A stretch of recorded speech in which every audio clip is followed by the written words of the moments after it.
ಕೆಲಸ ಮಾಡುವ ಮನೆಯಲ್ಲಿಯೇ ಚಿನ್ನ ಹಾಗೂ ಡೈಮಂಡ್ ಆಭರಣಗಳನ್ನು ಕಳವು ಮಾಡಿದ ಓರ್ವ ವ್ಯಕ್ತಿಯ ಬಂಧನ. ಜೆಸಿ ನಗರ ಪೊಲೀಸರಿಂದ ಯಶಸ್ವಿ ಕಾರ್ಯಾಚರಣೆ.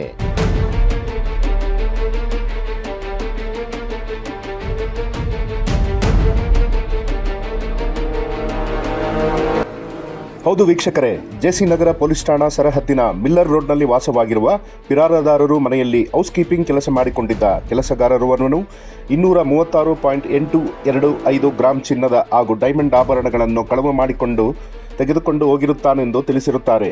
ಈ ಕುರಿತು ಜೆಸಿ ನಗರ ಪೊಲೀಸ್ ಠಾಣೆಯಲ್ಲಿ ಸೇವಕರಿಂದ ಕಳವು ಪ್ರಕರಣ ದಾಖಲಾಗಿರುತ್ತದೆ. ಪ್ರಕರಣದ ತನಿಖೆಯನ್ನು ಮುಂದುವರಿಸಿದ ಪೊಲೀಸರು ಬಸ್ತಿ ಜಿಲ್ಲೆಯ ನೇವಾಡ ಗ್ರಾಮದಲ್ಲಿ ಫಿರ್ಯಾದುದಾರರ ಮನೆಯಲ್ಲಿ ಕೆಲಸದವನನ್ನು ಚಿನ್ನದ ಹಾಗೂ ಡೈಮಂಡ್ ಆಭರಣಗಳೊಂದಿಗೆ ವಶಕ್ಕೆ ಪಡೆದುಕೊಳ್ಳಲಾಯಿತು.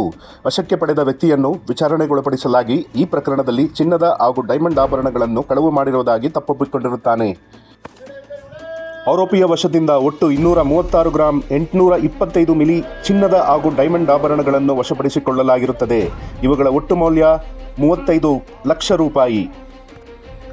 ಈ ಕಾರ್ಯಾಚರಣೆಯನ್ನು ಶ್ರೀ BS ನೇಮಗೌಡ IPS ಉಪ ಪೊಲೀಸ್ ಆಯುಕ್ತರು ಉತ್ತರ ವಿಭಾಗ ರವರ ಮಾರ್ಗದರ್ಶನದಲ್ಲಿ Shri KS Tanveer ACP J C Nagar ಉಪವಿಭಾಗರವರ ನೇತೃತ್ವದಲ್ಲಿ Shri Chaitanya KM police inspector J C Nagar police ಠಾಣೆಯ ಹಾಗೂ ಇತರೆ ಅಧಿಕಾರಿ ಮತ್ತು ಸಿಬ್ಬಂದಿಗಳ ತಂಡ ಈ ಪ್ರಕರಣವನ್ನು ಪತ್ತೆ ಮಾಡುವಲ್ಲಿ ಯಶಸ್ವಿಯಾಗಿರುತ್ತಾರೆ.